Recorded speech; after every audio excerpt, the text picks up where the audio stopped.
In the tombs that ancient Egyptians prepared for their deaths, they left a record of how they lived more than 3,000 years ago. But the full meaning of many of the images remains a mystery. In almost every noble's tomb, one image stands out: the blue lotus, a type of water lily which is everywhere.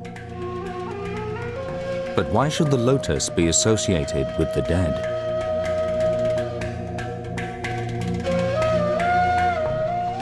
Late in 1999, scientists in Manchester began a series of tests to uncover the secret of the lotus.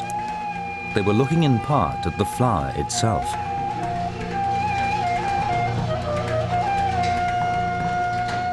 But their tests also had another focus: an ancient Egyptian who would have encountered the lotus.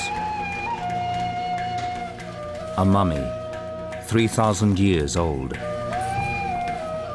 It would turn out that the team would uncover some of the remarkable properties of the lotus and the links between the flower, the afterlife, and sex in ancient Egypt.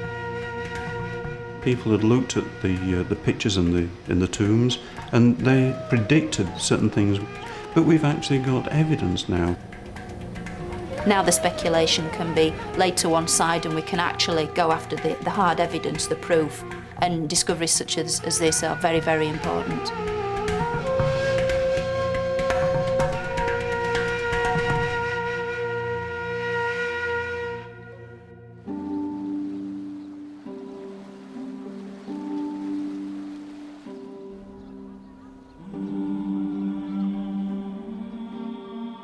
Egyptologists interested in the day-to-day life of the ancient Egyptians have learned a large part of what they know by studying the detailed scenes recorded in the tombs. But these images are not a way of remembering the lives of the departed. They're intended to promote the tomb owner's chances of rebirth and well-being in the afterlife. After death, they believed these scenes would become real. Ancient Egyptian tombs are not sterile. They aren't places just to put the dead and leave them in a pretty little tomb. Far from it, they're kind of powerhouses. They acted as generators in which everything placed in there, it wasn't done on a whim, it was done with a purpose. The equipment, the tomb scenes and so forth, they all literally scream out life. It's encouraging the dead to live. They're just exhorting the mummy, live again. But not all the scenes are quite what they seem. Artifacts found in tombs make clear that rebirth also involved procreation and sex. Mummies were buried with little fertility dolls to symbolize rebirth.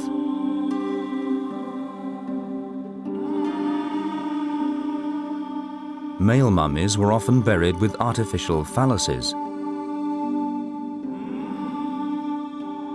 And many of the tomb images in which everyone is always young are thought to have a hidden sexual meaning. The depiction of sex was quite, not quite hidden, but coded almost. It's as if it's a secret coded language that was used. There's still a considerable way to go before we understand all the subtle nuances, because the ancient Egyptians were, if anything, rather subtle people when it came to portraying such a volatile and potentially dangerous act as sex. One of the most common images in the tombs is the blue lotus, but its significance has never been fully understood. Might the lotus also be a sexual symbol of some kind?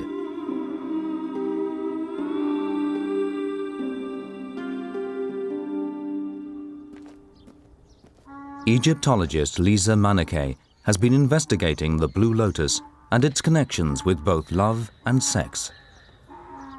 The village of Deir el-Medina near Luxor was used by the workmen who built and decorated the tombs of the pharaohs in the Valley of the Kings. But they also produced one of the most infamous of Egyptian drawings, a papyrus which added a new dimension to the symbolism of the lotus. The people in this village were quite gifted craftsmen. Among the interesting drawings that we do have from this place, is the famous Turin Papyrus. I think it is a very interesting piece of early pornographic literature. It's not kind of continuous story about what went on a wild night in Deir el-Medina, but it shows various couples having intercourse in various fashions. There's a scene showing a woman sitting on a stool with a man facing her with a huge phallus and a lotus flower balancing on top of her head.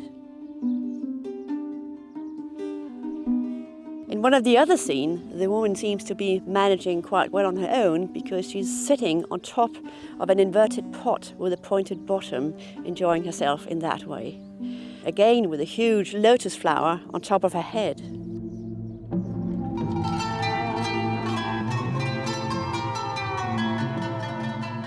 Was this connection between the lotus and sex a clue to the role of the lotus in Egyptian life? Was the lotus more than just a symbol? Lisa Manakeh thinks so, and she has also tracked down another clue.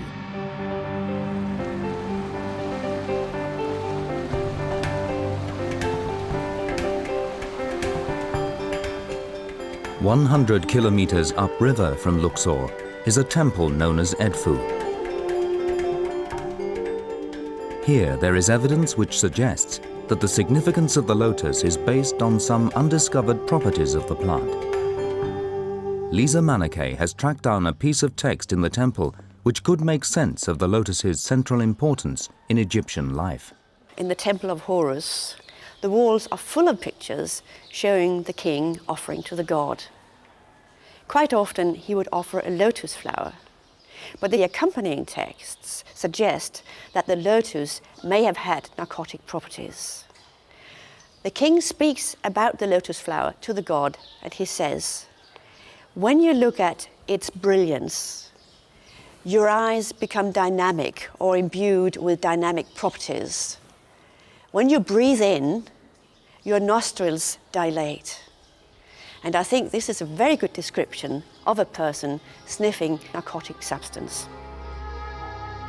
Lisa Manakeh is sure that this explanation of the effect of the lotus on the gods also reveals how the Egyptians used it themselves, that it was a narcotic or a stimulant of some kind.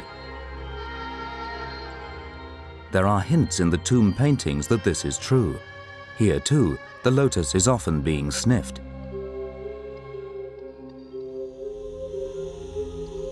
And there is a close association with wine. Wine goblets were often decorated to look like the lotus. And little jars of concentrate are seen being added to the wine. Might these also be derived from the lotus? Was the secret of the lotus that it was a drug which the Egyptians used in much the same way as alcohol? And did they sometimes combine them, soaking the flowers in wine? Was this what lay behind the images in the tombs and on the erotic papyrus?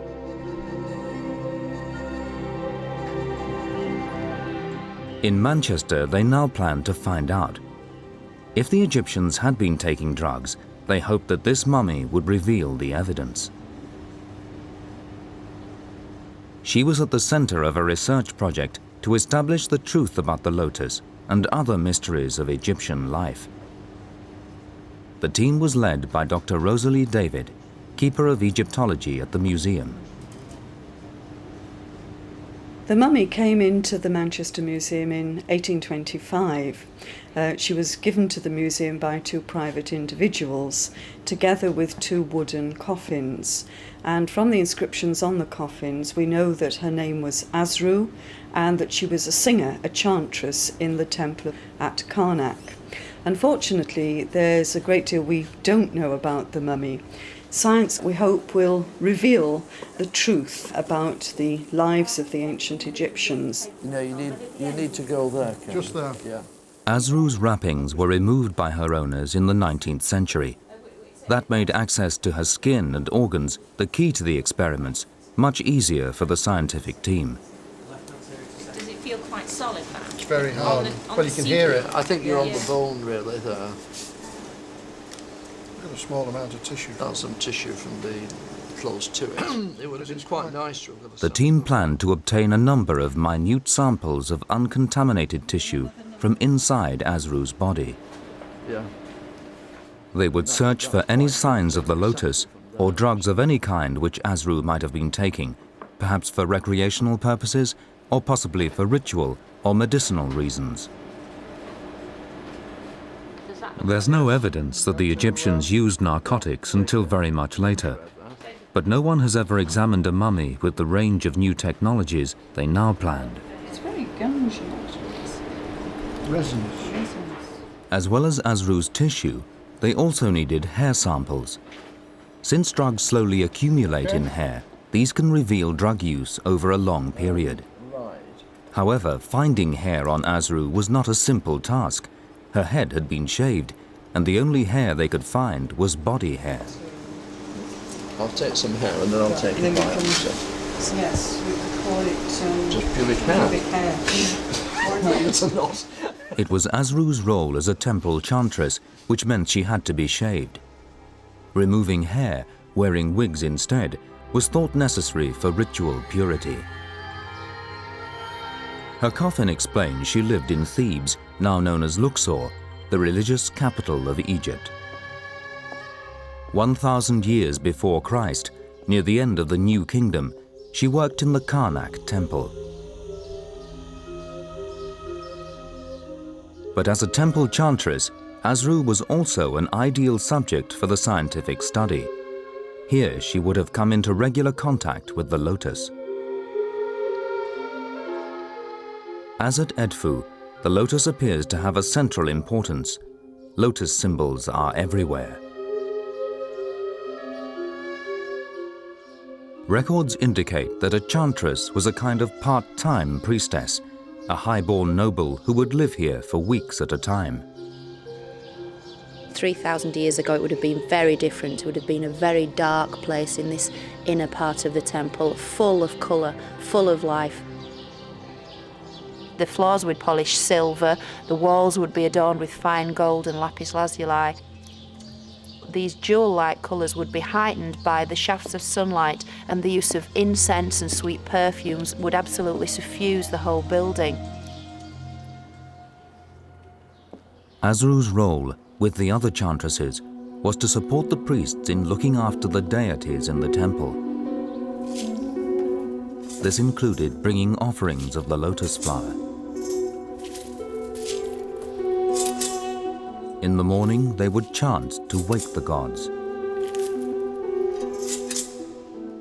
3 times a day, they would bring food and other nourishment.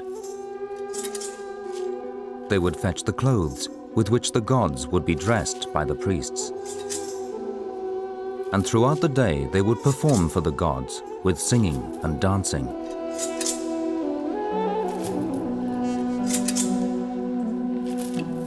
Once the god was awoken in his shrine, then this divine spirit had to be placated and entertained. And was it only the gods who were being offered the lotus? If the lotus was a stimulant, might the chantresses have used it too for their energetic dancing?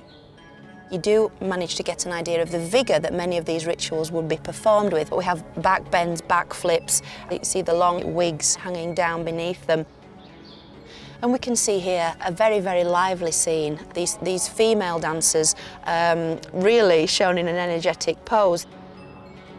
And so music and dance were performed, incense was burnt, perfumes were offered.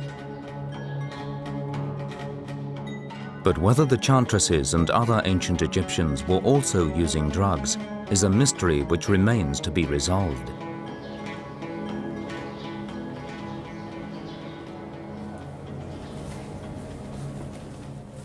In Manchester, as Asru's examination continued, the hope was that if she had been taking drugs, perhaps including the Blue Lotus, they could now begin to find out. And might she also now reveal the secret of the connection between the afterlife, the lotus, and sex?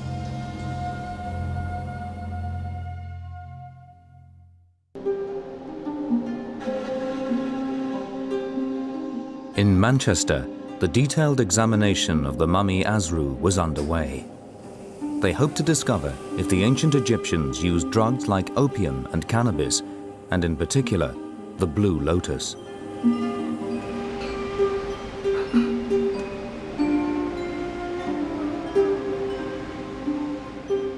Two members of the team, anaesthetist Dave Council and chemist Vic Garner, had now been given samples of Asru's hair and tissue to test. The evidence for drug use in ancient Egypt, on the whole, is controversial. But it would seem unlikely to me that if the ancient Egyptians had access to these powerful plant drugs, that they wouldn't have used them. But which plants might they have used? The team planned to take advantage of the newest technology to try to find out. Asru's samples were to be analyzed using an extremely sensitive form of mass spectroscopy, which breaks the sample down into the molecules it contains. We've had a look at this sample of hair. The test requires only a minute specimen. This is the Asru hair and scalp sample. There's some very fine pieces of hair in there. The team looked at various types of her tissue and at individual hairs. This is a forensic test which Vic Garner's lab has been using to detect drugs in samples provided by the police. Asru is the first mummy that he's screened. And her samples revealed an enormous range of substances, from plant oils to henna, with some chemicals still to be identified. And we found lots of compounds in there, but none of these narcotic compounds. It is possible that we may find compounds that may arise from plant material as well, and that's what's going on at the moment. Asru appeared free of any known narcotics. But perhaps if the blue lotus was being consumed, it actually contained something else. The time had come to take a closer look at what was really in the flower.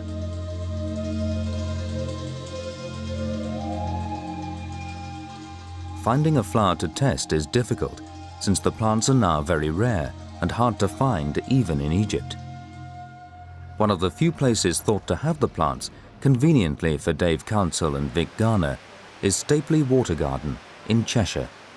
Here they have what botanists suspect may be the actual flower revered by the ancient Egyptians. Oh, looks a bit slippy in here. I'm going to have to be careful, I think. What's the temperature like down there? I'll tell you in a sec. It's very pleasant, really. It's quite warm. There's no crocodiles in here, are there? I hope. Might be Cryptosporidium, but You're going to pass me the secateurs. Thanks. So shall we take these two then, Vic? yes, but don't touch the petals. If you hold the stem carefully. 25 years ago, American researchers thought they had detected a form of narcotic, an alkaloid, in the lotus, but that work has never been repeated. I've never got to sniff a fresh one, so I think this is about as fresh as it gets. So it's quite a nice fragrance, actually. It's very nice. What does it smell of? I suppose the nearest thing I think it's a bit like bananas, really, but it's quite pleasant. I mean, it's quite pleasant. I'd be very interested to know how long the perfume lasts.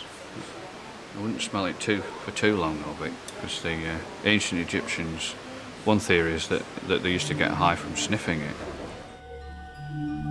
The blue lotus obviously contains something in there. It must be something more than just the appearance of the flower. It must be perfume. It may be that there's some material in there that has a physiological effect. They decided to test both the chemicals found in the flower itself and in the flower's perfume. They were looking for any substance which could give the flower the effects of a drug. What they actually found was completely unexpected. Ah, right, okay, so we're getting a lot of noise and no real peaks. So on the basis of that, you would say that there's no material corresponding to that particular alkaloid. There were no signs of any narcotic, but they made their first important discovery. really we're seeing phytosterols. These were phytosterols, plant steroids, which often have powerful medicinal effects. And then as they looked more closely, they made a breakthrough.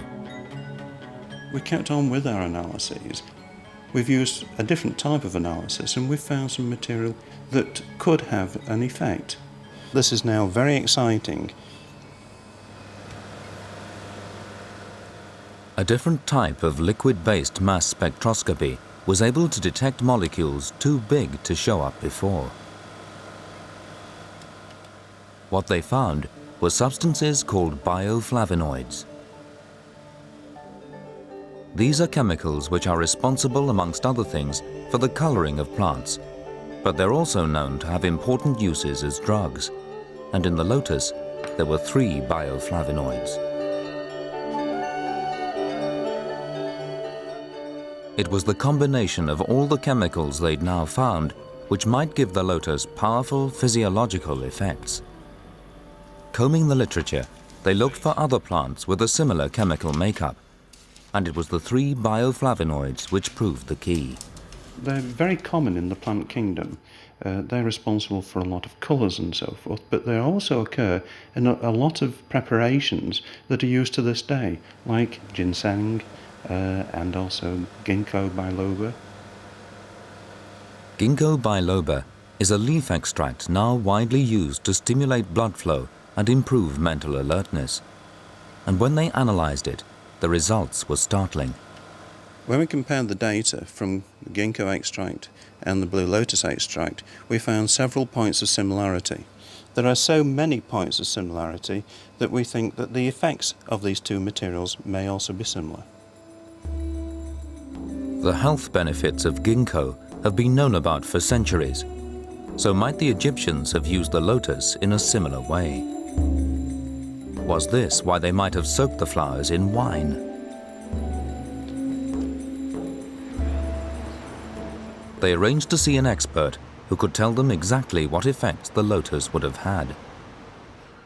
Liz Williamson is a pharmacognosist, a chemist able to assess the effects on the body of different substances. And it was the complex combination of chemicals found in the lotus which excited her. Well, I think you've established that the chemistry of the 2 is fairly similar, particularly around the flavonoid region. And it looks like the lily is even richer in these flavones than ginkgo itself, which suggests that the ancient Egyptians would use it in a similar way to that which we use ginkgo for nowadays. And we are using ginkgo for a lot of different conditions, but the main ones are probably for age-related deteriorations. It's known as a kind of anti-aging herb. It's a free radical scavenger and antioxidant. And it's particularly been shown to be useful in mild Alzheimer's and memory dysfunctions and various conditions where blood flow is at fault, so with migraine, tinnitus and so forth. And even that would even involve the sort of Viagra-like effect, which will be just as important for women as men. And it looks like we have, great similarities. The ability of the lotus to stimulate blood flow suddenly highlighted the missing connection between the lotus and sex. And I noticed you found a couple of compounds which are phosphodiesterase inhibitors, and that's the way that Viagra works. Thank you very much. Good. So the lotus was not only a general panacea, it was also a natural form of Viagra, potentially the key to both health and sexual vigor. Did this at last make sense of the different ways the lotus had been portrayed? Had the team discovered the secret of the lotus? Vic and Dave decided they had to make one last check. How could they be positive that the lily used by the ancient Egyptians really was the same plant as the one they had sampled at Stapley? And would it have had the same Viagra-like effects?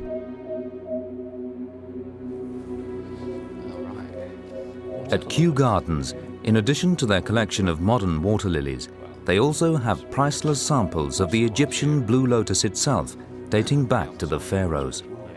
They agreed that Vic and Dave could take a sample. The ones that we've been looking at. Much rounder, isn't it? Much rounder.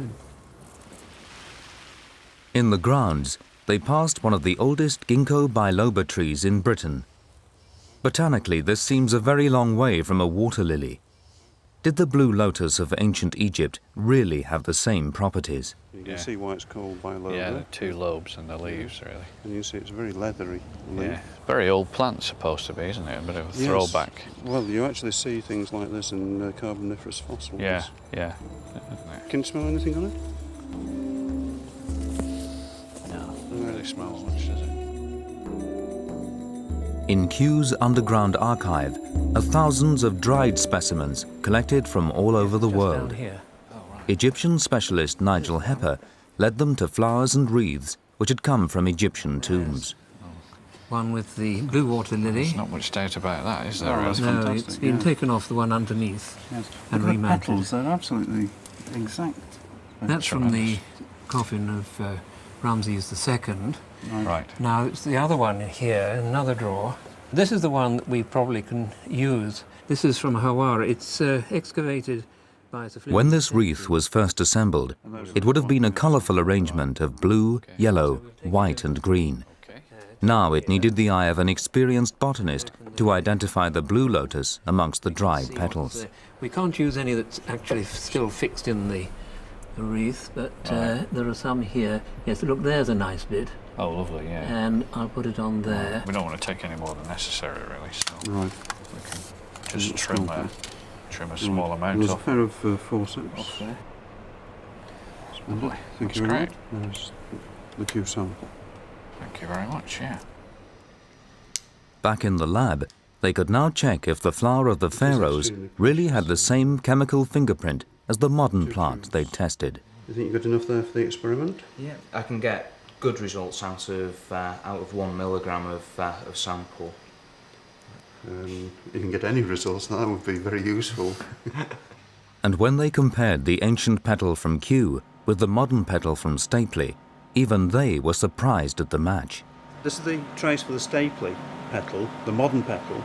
This is the trace for the Kew petal, the old petal, 2,000 years old. And what we're looking at here is the profile of the phytosterols. And look how similar the profiles are. 2,000 years different, and yet the profiles of these phytosterols, these biologically important materials, are practically identical.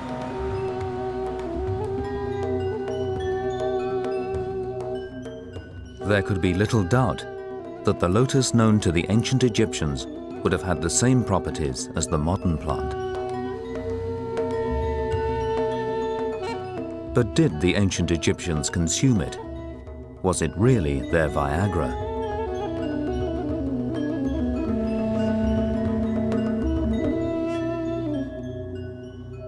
They began the hunt for the telltale lotus fingerprint in tissue obtained from Asru.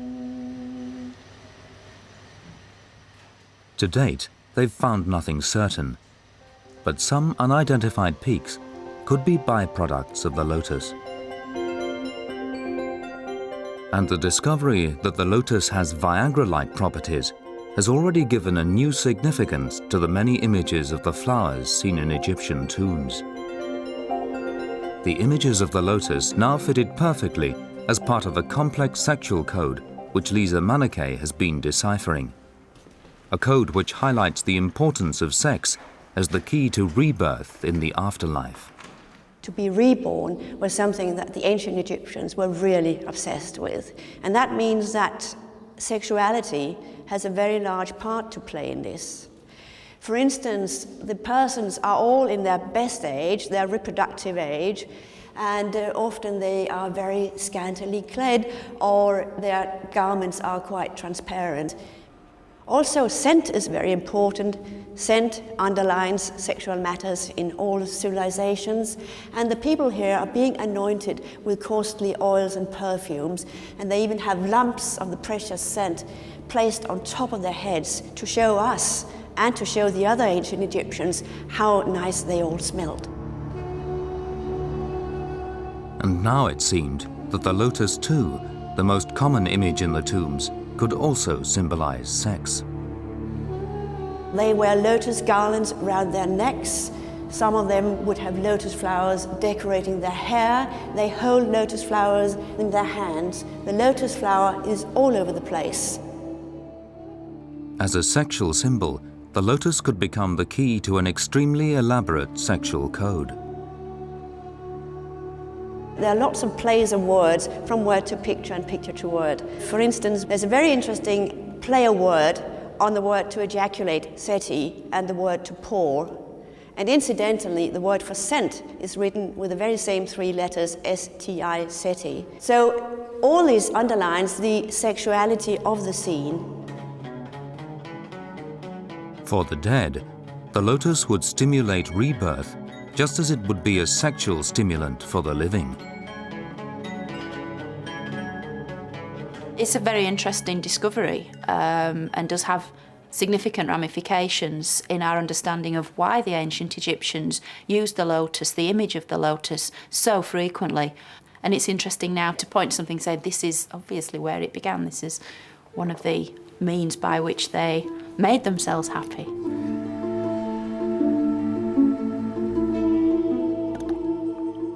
Soaked in wine, the lotus would not provide an instant boost to the alcohol, but its long-term use would boost the sexual vigor and general health of those who consumed it.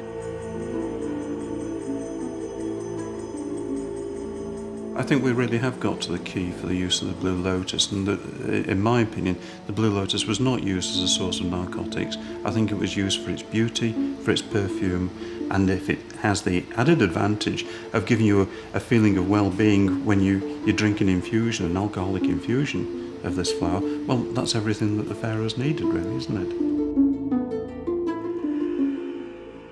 And might the importance of the lotus have also derived from its properties as a panacea against disease? Was the truth that illness was in fact widespread in ancient Egypt?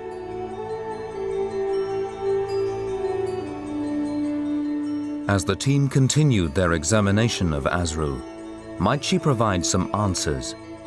A glimpse of the reality which lay behind the images of healthy young people in the tombs.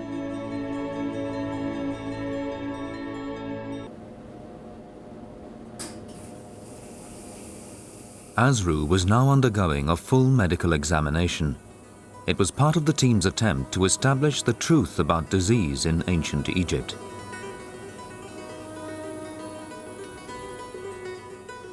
The team had already discovered a new significance for the blue lotus, a plant which they had shown would boost both health and sexual vigor. Now they hoped to learn more about the general health of the people. Might the importance of the lotus in ancient Egypt be linked to the prevalence of disease? In the tombs, almost everyone is shown as young and healthy. Occasionally, musicians are shown as blind, which might be explained by parasitic diseases.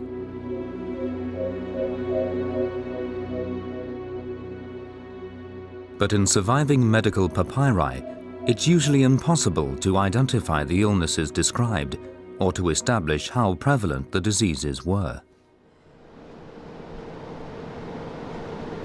She's probably one of the best behaved patients we've had. She's keeping nice and still and not moving at all. This X-ray scanner was the starting point not only for Asru's medical checkup, but the beginnings of a general health survey of ancient Egypt.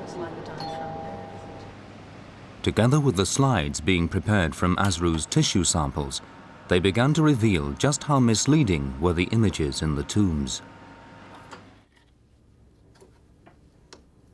First to be examined were samples from Asru's intestines. These showed quite clear evidence of the larval forms of a worm called Strongyloides in the wall of the intestine.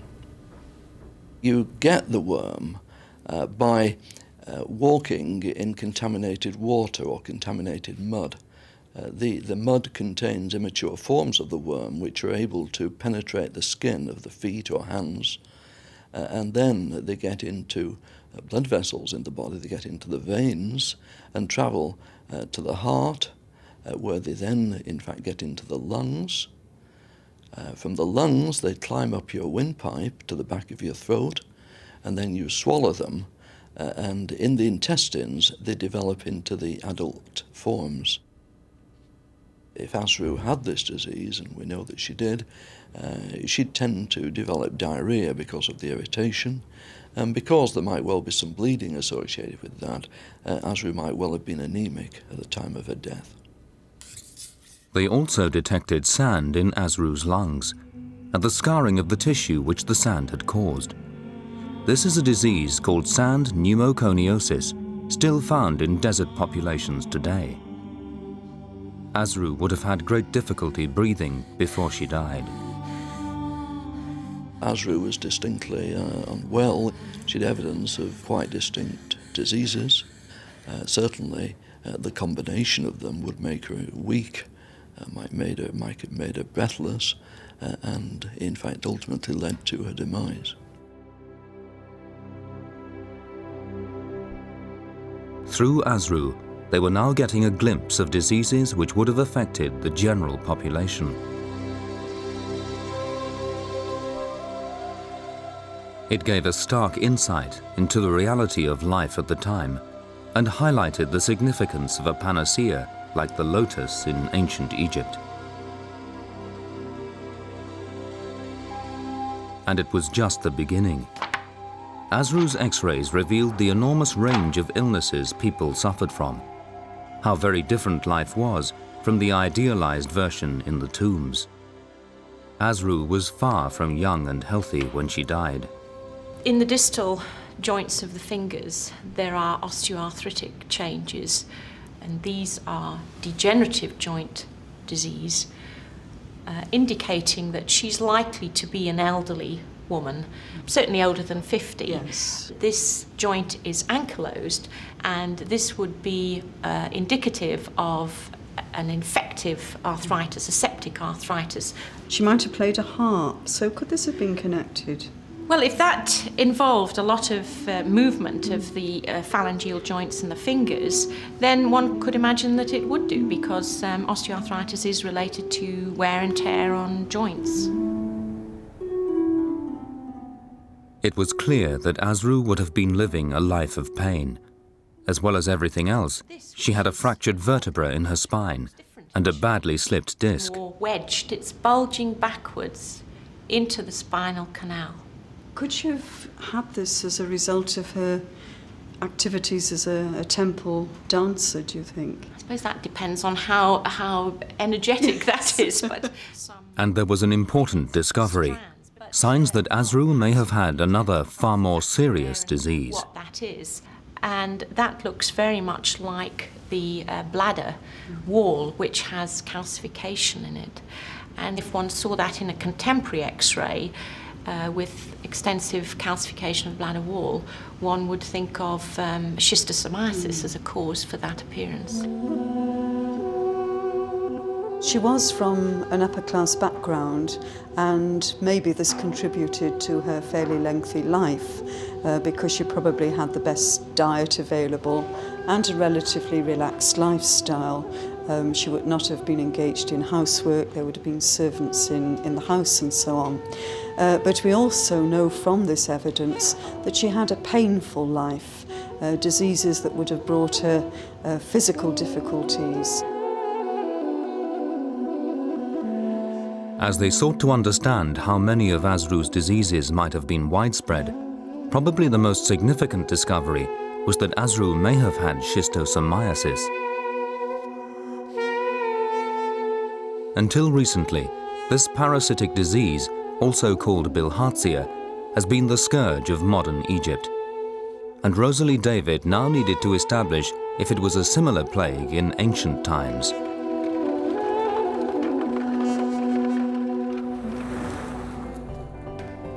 But there has been no certain way to detect bilharzia, and Rosalie David decided to travel to Egypt to seek help from the experts, the team who have been battling to bring the disease under control. Bilharzia is carried by a parasite which develops in water snails. From there it infects humans who come into contact with the water, attacking many organs within the body. In Egypt today, Alan Fennick advises the team which has brought the disease under control, in part by controlling the snails. And what this gentleman is doing is checking the canal for snails. This canal doesn't look particularly attractive, but the point is that fresh water is very important. People come down to the canals to wash their clothes, the women come down to wash the dishes, men come down when they're building bricks. And you know, when children are coming home from school and it's as hot as it obviously is now, it's very attractive to dive into the water. In antiquity, some of the activities at least would have been similar in terms of the canals. It's clear from the tomb paintings that the ancient Egyptians performed all the same activities in water, and the country has always been critically dependent on irrigation. So was bilharzia also widespread then? In modern times, up to 80% of the population have been infected, and it has been one of the country's major killers. Recently, dramatic reductions in the incidence of bilharzia in Egypt have been brought about by regular screening and treatment with modern drugs. But if the ancient Egyptians had bilharzia, they had little but the lotus for protection.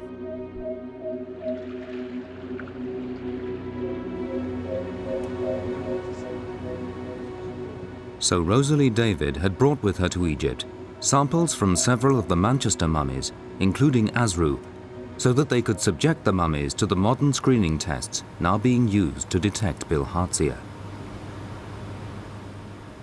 These tests have been developed by Dr. Magid Al-Shabini and work by detecting antibodies in the blood.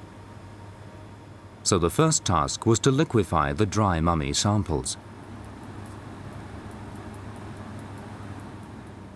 No one has ever found an antibody in a mummy, and most researchers have doubted that it can be done.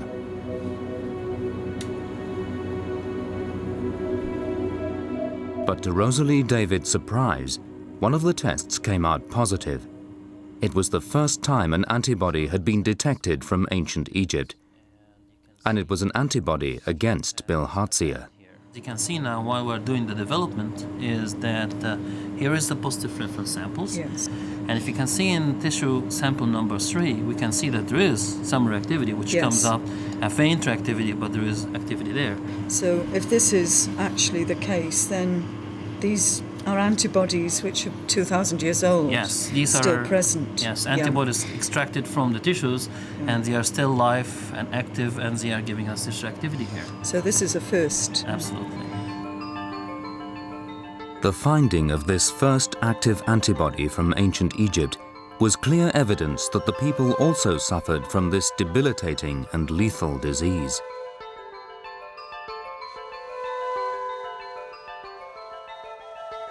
And the finding was confirmed in Manchester when one of the team examining Asru's tissue found direct evidence of the bilharzia parasite which causes schistosomiasis.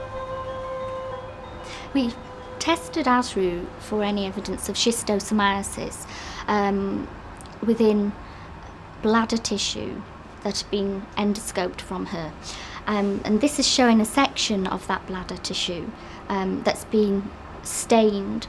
And as you can see, there's fluorescent staining that's actually bound to oval shapes within the bladder, which suggests that she was infected with schistosomiasis.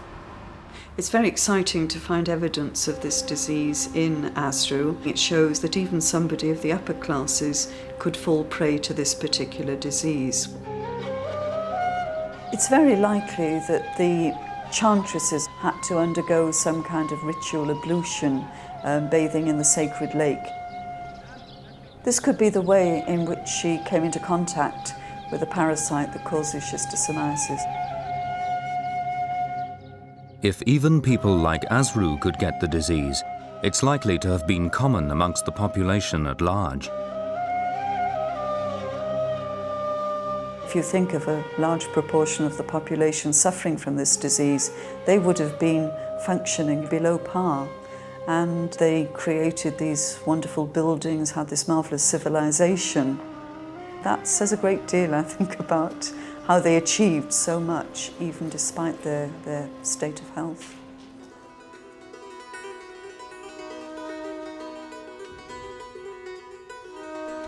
In a world where mummies are now showing that the average age of death was around 40, the lotus would be a powerful symbol of life.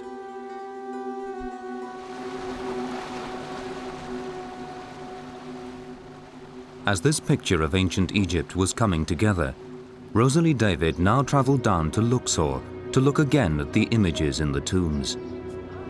A new layer of meaning in the tombs was gradually emerging, and the ever-present lotus was the key.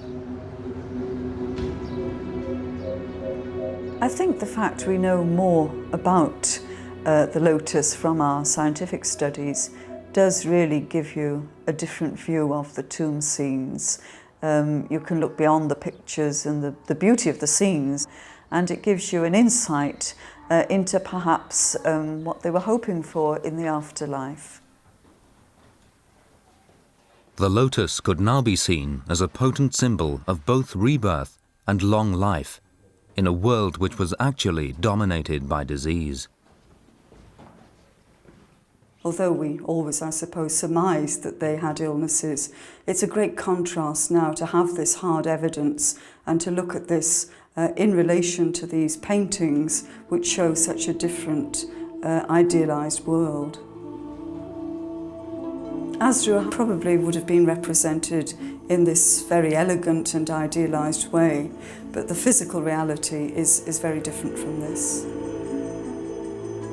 3,000 years after her death, Asru's mummy has opened a new window on a distant past. And a water lily has begun to reveal its fundamental role in Egyptian life, the key to health, sex, and rebirth. Together, they've helped uncover the reality of life at the spiritual heart of Egypt, at a time when the country's power was at its peak.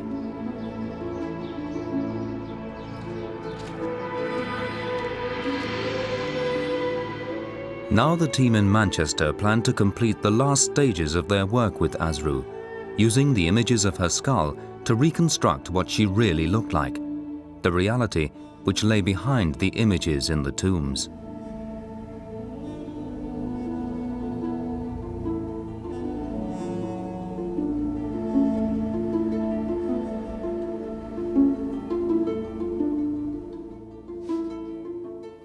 In full makeup and wig, Asru was about to show Rosalie David her true likeness for the first time. Gosh, that's incredible.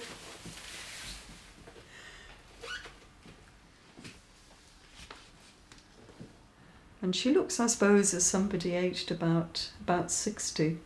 It's interesting how her upper lip hangs over the bottom, because of course she had those protruding teeth, but I don't think it's evident in the mummy itself, but it's very pronounced there. Well, in her youth she would have been quite beautiful, really. Through the team's work has come a clearer understanding of the Egyptians' yearning for eternal youth in the next world, after a life which, even for the elite, was in fact riven by disease. And a new appreciation of the crucial role of a flower, which as a symbol of health and regeneration, was essential for their happiness in an afterlife free of imperfections.